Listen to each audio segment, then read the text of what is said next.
Tropa, tapos na kayo magtanim yung tropang Toto, no? Siyempre, ito nga pala si Toto Banlacol. Shoutout mo naman yung mga best mo sa classmate mo, mga boy. Shoutout kay Paul Allen A. Gonzales dyan. Yun. Tapos kay Eric Velasco. Tapos kay Jan Anthony. Tapos kay Johari. Tsaka kay...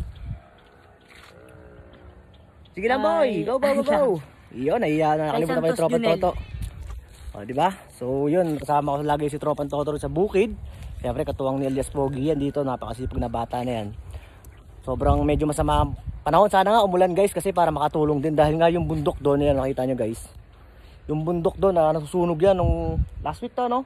Sa Pundakit ng San Antonio, no? Nasusunog yan guys, so kitang kita rito sa may dulo namin.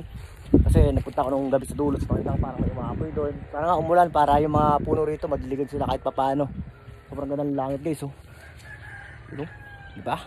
Sobrang ganda sa bukid mga tropa, no? Siyempre kasama natin si Toto Banlacol, aka Banlacol. Yo, akala ko dati ang buhay ko ay puno ng kamalasan, kasabay ng pagpasok pa sa mundo ng paangasan. Krrr! Pwede ako mag-rapper to? Pwede ako mag-rapper? Oo, pwede. Oh, diba guys, no? Pwede ako mag-rapper, sabi yung Toto, no?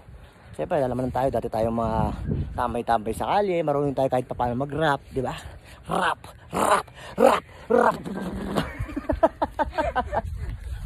Pag sinabing taga-kapis, mangkukulam, mambabarang. Pag sinabing waray, walang awa kung pumatay. Pag sinabing Pilipino, alipin habang buhay. Ako ay Pilipino, si Toto naman ay isang Banlacol.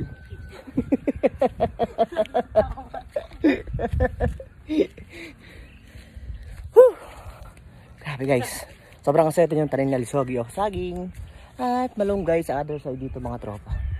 Apat na malunggay, diretsong saging, diretsong Banlacol. Okay na naman ito. Diba, sobrang saya sa bukid mga tropa.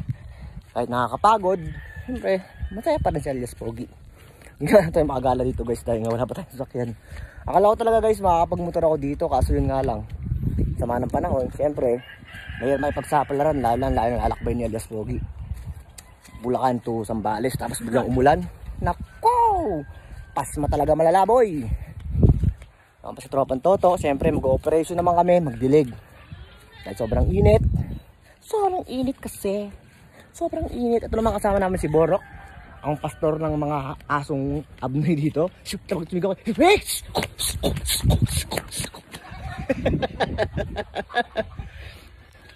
diba guys, nakita ng aso namin, no? Ganyan kaabnoy yan. Ganyan kabuang. Manang-mana sa kanyang amo. Siyempre, diba? Pagod, pero all goods lang, men. All goods in the hood. So, nga dito lang. Masyado nang kandadal si Elias Pogi. Baka masyado kayo may love sa akin. Agoy! Let's go mga tropa.